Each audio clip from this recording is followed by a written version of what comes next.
Welcome to another episode of the Online Prosperity Experience podcast. You're about to hear your host, Prosper Taravinga's powerful digital marketing strategies and actionable tactics that you can use right now. Prosper has helped more than 50,000 people from over 10 countries to create meaningful businesses that are profitable and enjoyable. Listen to this podcast so that you too can build your own business with less stress and overwhelm. Let's get started.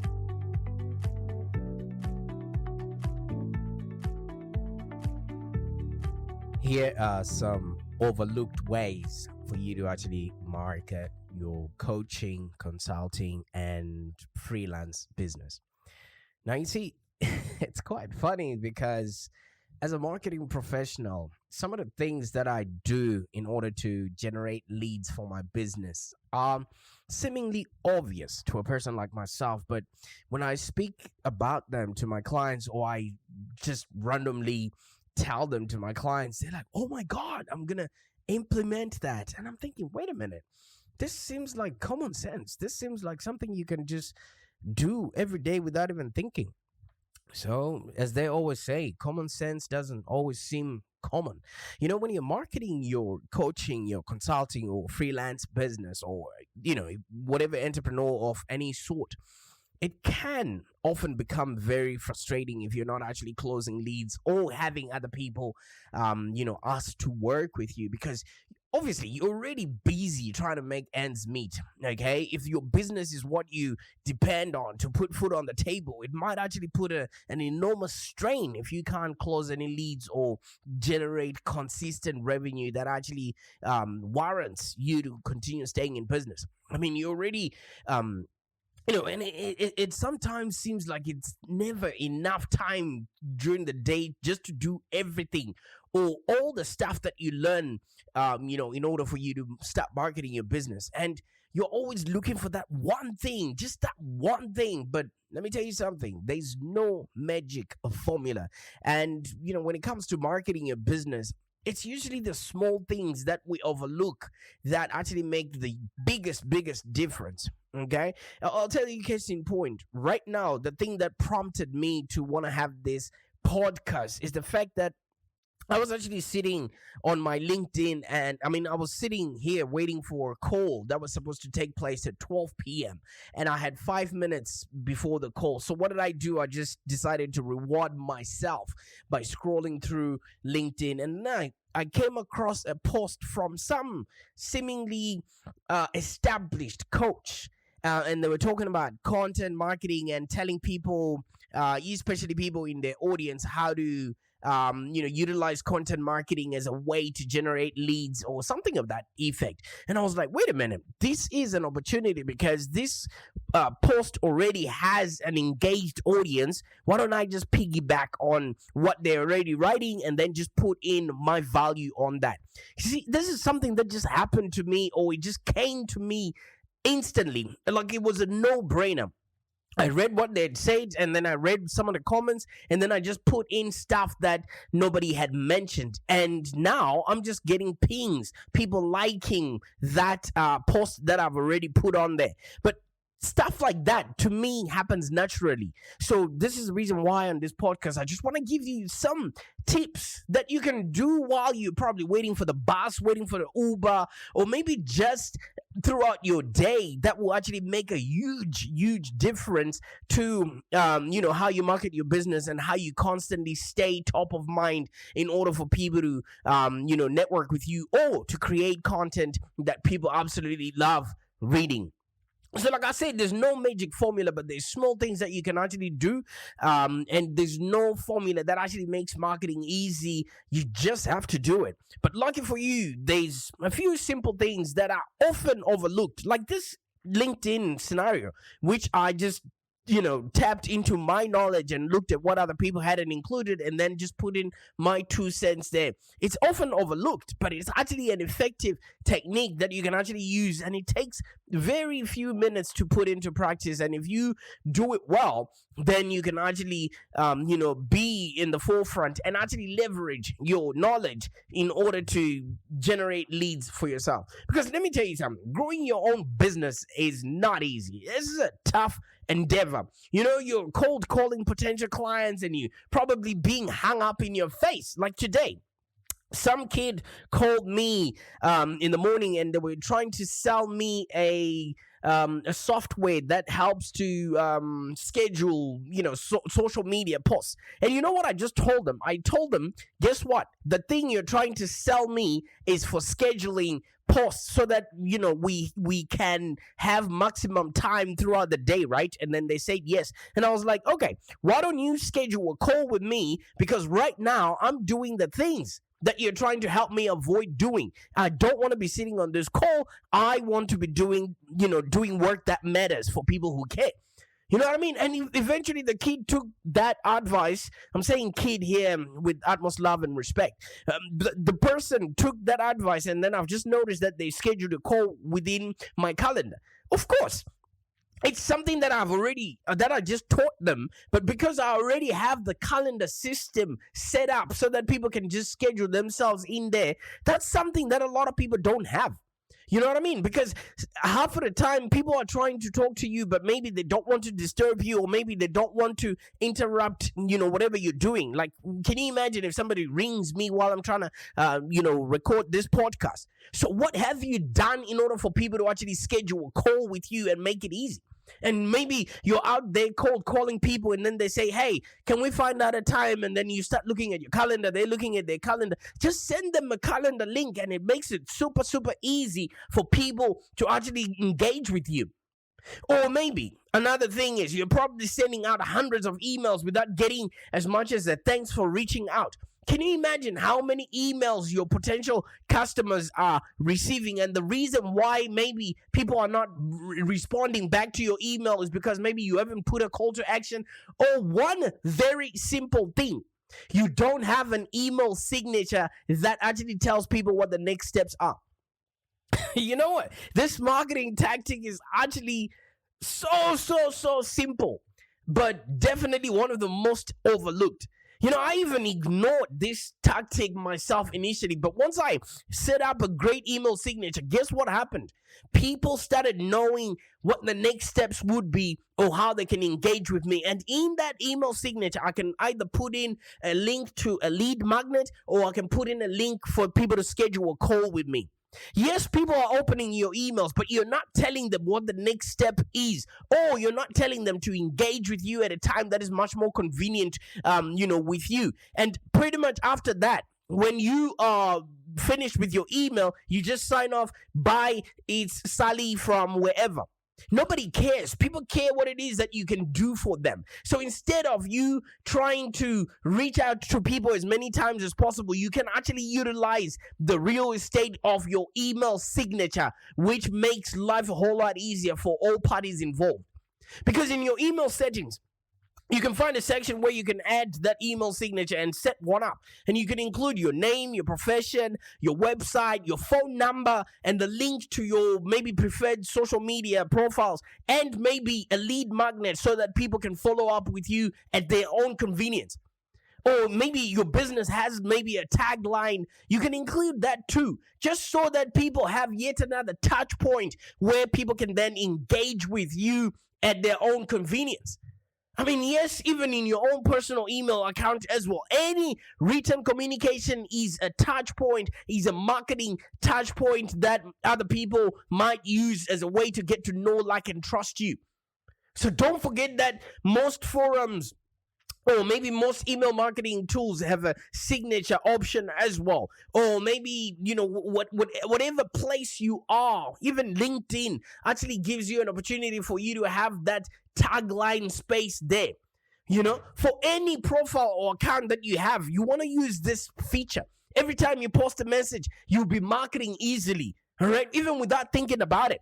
So, like I said, I just respond to people's, already given posts, and then they read that section, that introduces me, which basically tells them what it is that I do, and it makes it super easy for people to then connect with me. You know why? Because at the end of the day, now they understand what I do and how I can help them just by looking at what my profile is saying to them in the time that they're engaging with me. So if you go on my profile right now, it says, I help established service businesses hire me so they can increase their revenue. Automatically, people already know what it is that I do without me saying that this is how I help them. And then I tell them I deploy a 24/7 sales acquisition system that reduces their marketing costs to $0 without losing sleep, hiring more staff, and any technical overwhelm.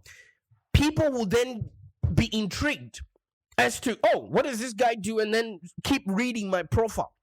So each and every one of those opportunities that you have, your email signature or your LinkedIn, section where you can introduce yourself, utilize those, because when you engage with somebody, it makes it super easy for how they can actually put you in a little box so that they can refer to you when they need you.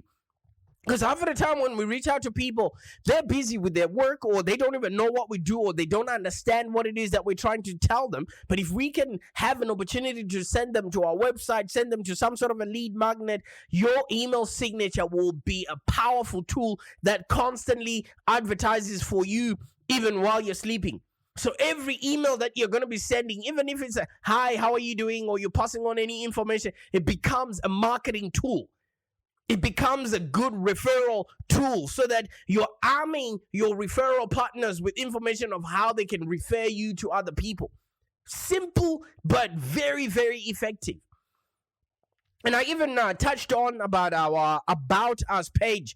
And I think I did an episode about, how to utilize your About Us page. If you go to episode number 4 in season 3, where I talk about 6 powerful strategies for your About Us page, you need to check out this episode number 6, where I talk about powerful strategies for your About Us page. You know how many people have an About Us page and it doesn't really explain who they are, or why should anybody care to do business with them?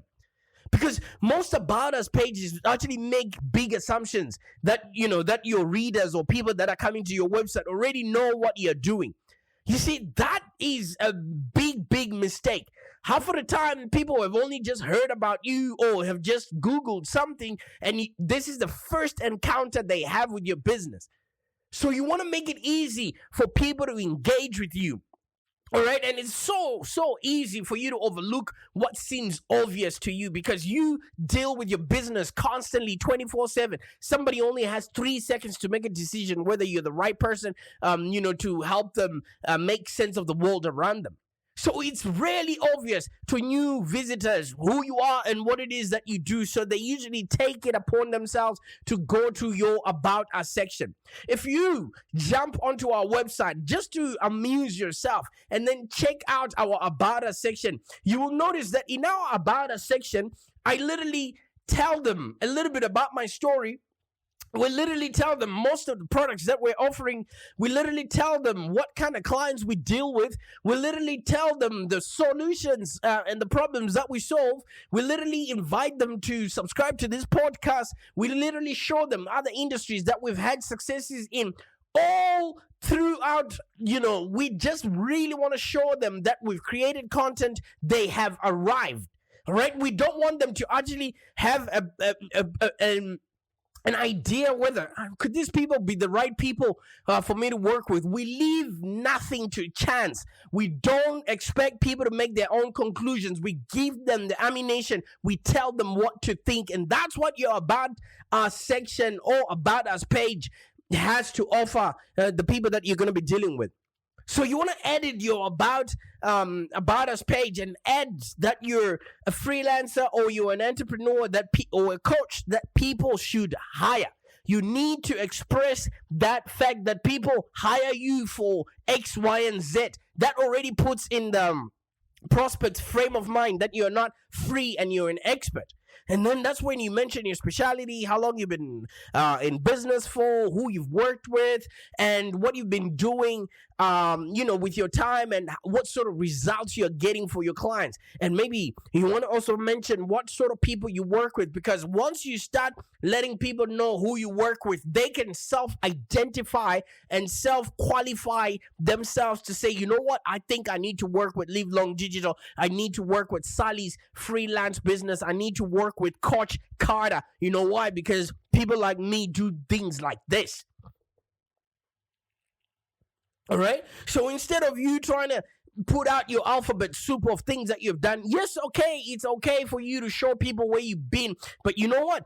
Don't sell features, sell futures. What is the future that your customer is looking for? Present it for them to understand. Write it in such a way that they get to know, like, and trust you. And then you use your About Us page in order for you to have a 24/7 sales, sales letter that people can relate to.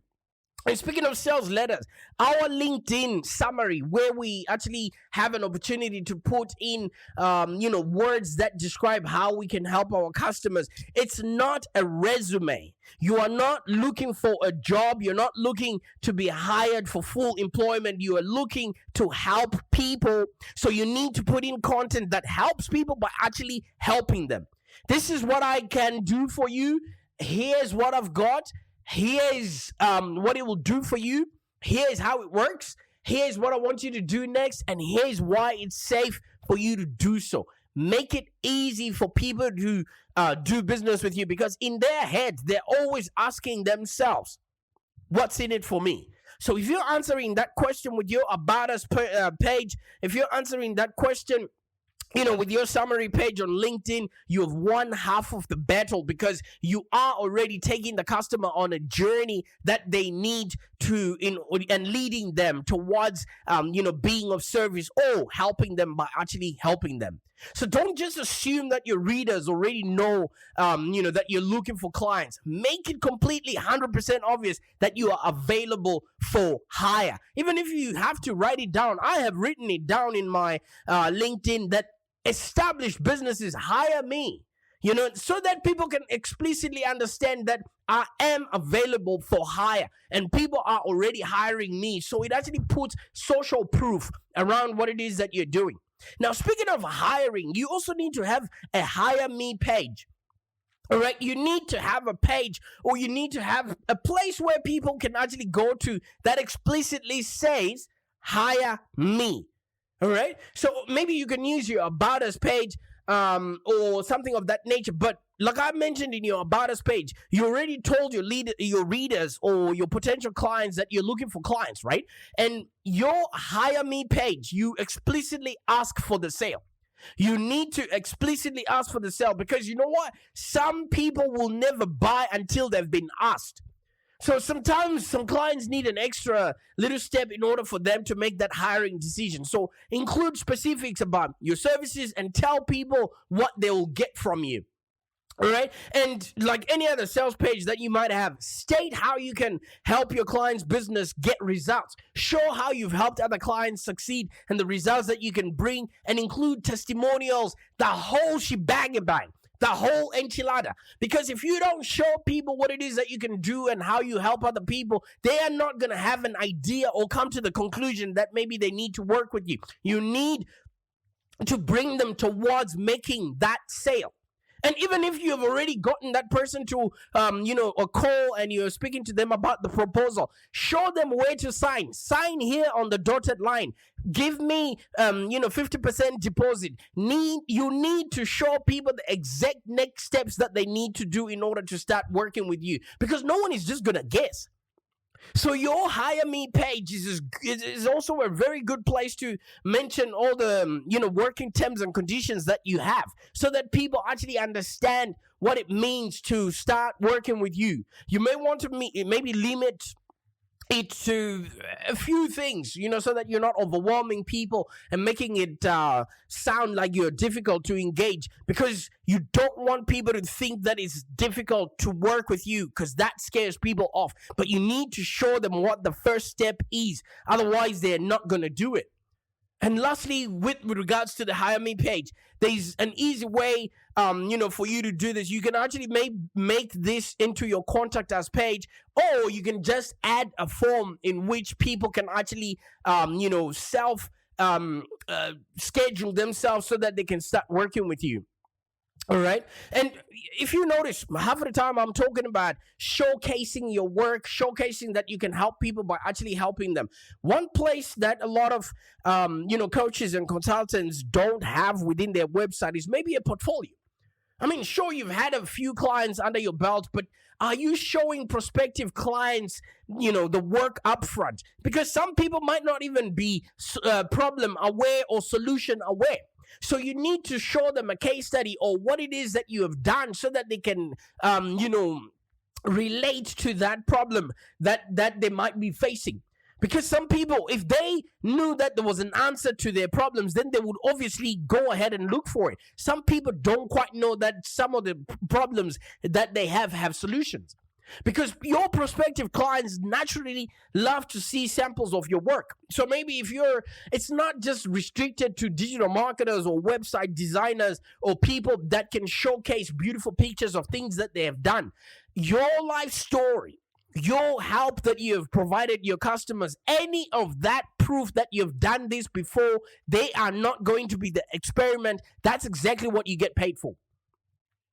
Personally, I love portfolios because they often speak for themselves. Before I even hire maybe a web designer or a graphic designer, all I do is just look at their previous work and then see if that's the direction where we want to head to. So if you've got previous work examples that you've done or previous successes, show them. You know what I mean? That's why at school we were taught to show and tell. All right, show us and then tell us later. But we want to tell and then maybe show a little bit later, because half of the time some people have no creative mind or imagination at all. So if they cannot see live examples of what anything looks like, guess what? They're never going to make sense of what it is that you do or have an idea of how you can help them.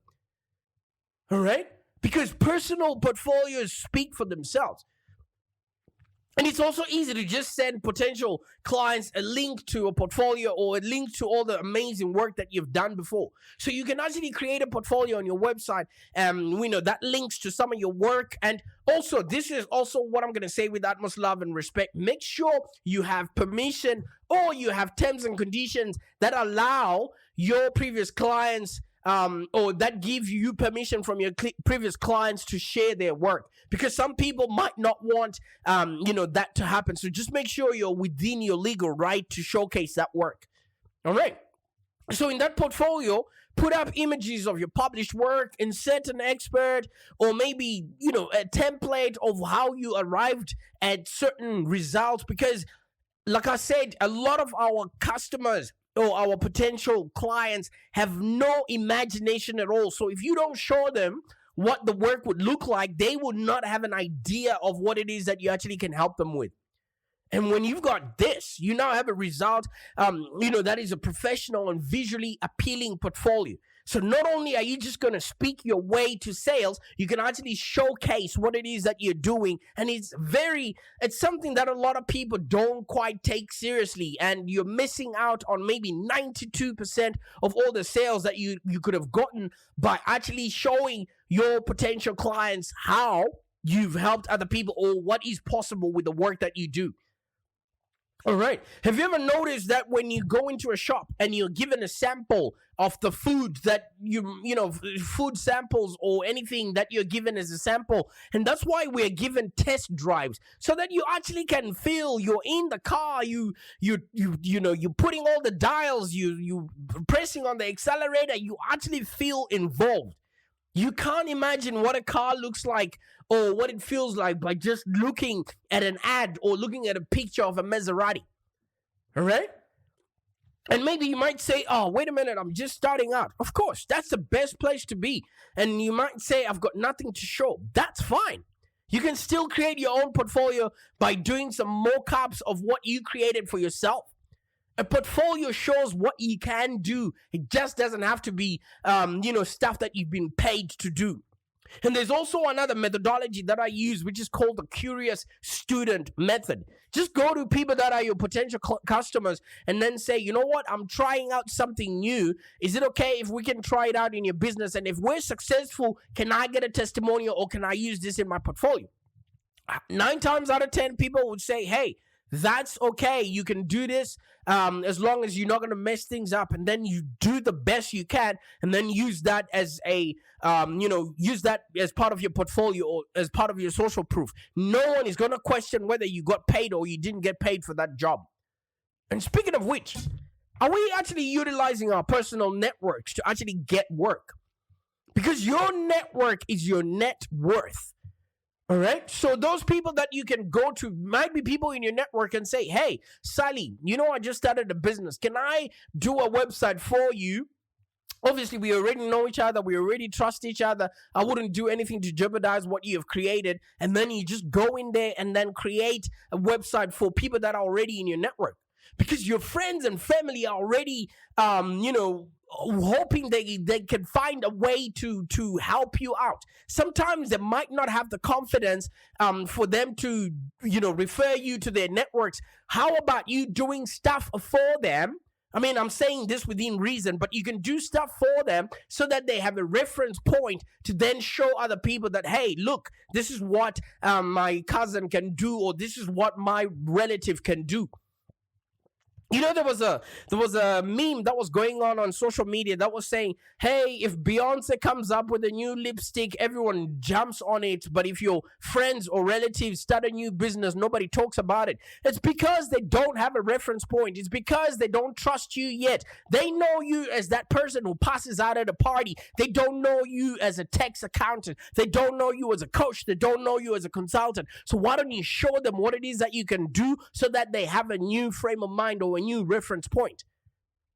Because your friends and family already know that you have a freelance business or a coaching business, but they may not have an idea of what it is that you actually do up until you explain it to them and maybe show them exactly what it is that you do. And once they know, and once they have that newfound belief in what you can do, they can be your best referral network ever. You know why? Because these people already love you and they want you to succeed. So send a short email to your friends and relatives, including your mom, your sister, your brother, your uncle, people you went to school with.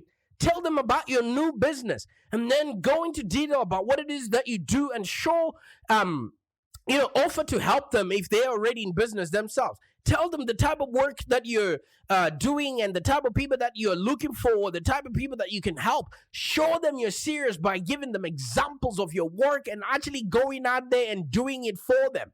And then ask them to refer anyone in their circle, that might be willing to work based on what it is that you do. These people want you to succeed. These people want you to win. And then now whatever referrals that you get from them, because we all know that the best form of marketing is word of mouth, right? And if you've asked for referrals from your family, your friends, and maybe some of your customers to tell others about what it is that you're doing, make sure you act upon those referrals because they already have a trust, based on whoever has referred them to you. So those relatives, those friends, your current customers, contact them and ask them to refer you. And you want to contact your clients who are extremely happy about your work and ask them if they can refer you to anyone else who's looking for the services that you provide.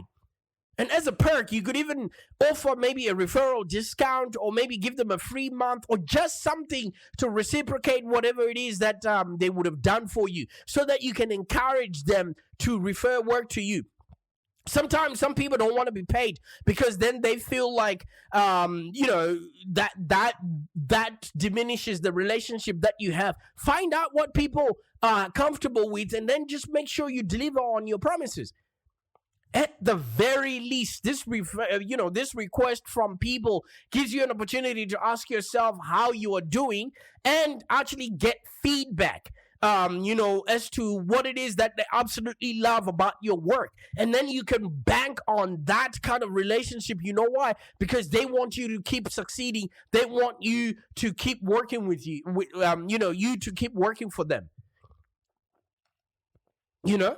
And nobody's going to know about your business until you tell them about it. This whole thing of assuming that, people will spread word about our business, it doesn't work like that. People are busy. People are worried about their own problems. So if you don't give people ammunition as to how you can help their friends and relatives, they're not even going to know if maybe you need referrals. They might think that you are good. All right. So if you don't tell people that you need referrals, that if you don't tell people that you need them to refer you, they're not just gonna get off their chair and try and help you out. What's in it for them? So you don't necessarily need a big campaign or time-consuming strategies. You just need to hustle a little. Show people you can help them by actually helping them. Start telling people that you are for hire. Don't be ashamed of it. Everybody needs money. And in actual fact, how can you be of value to a society if you're broke? How can you contribute to greater humanity if you're broke? So don't be ashamed to ask for the sale. Don't be ashamed to ask for the referral. Don't be ashamed to put, call to action in your LinkedIn or in your email. Stand at the top of whatever building, Eureka Towers, Empire State Building in America, or the Bell Tower in London, and shout it out. Let people know you are open for business. And make sure that you've tried each and every one of these tips so that your marketing is happening automatically behind the scenes without so much effort. So many people try to get whiz-bang, strategies or whatever it is. But let me tell you something. There is no magic formula to making marketing easy. You just got to do it. And it's usually these little things that seemingly are not important, which will absolutely be helping you. If you feel like this podcast was not worth your time, just look at how many emails you're sending out every single day and look at how many opportunities you have to actually be selling while you're not actually selling. Bye for now.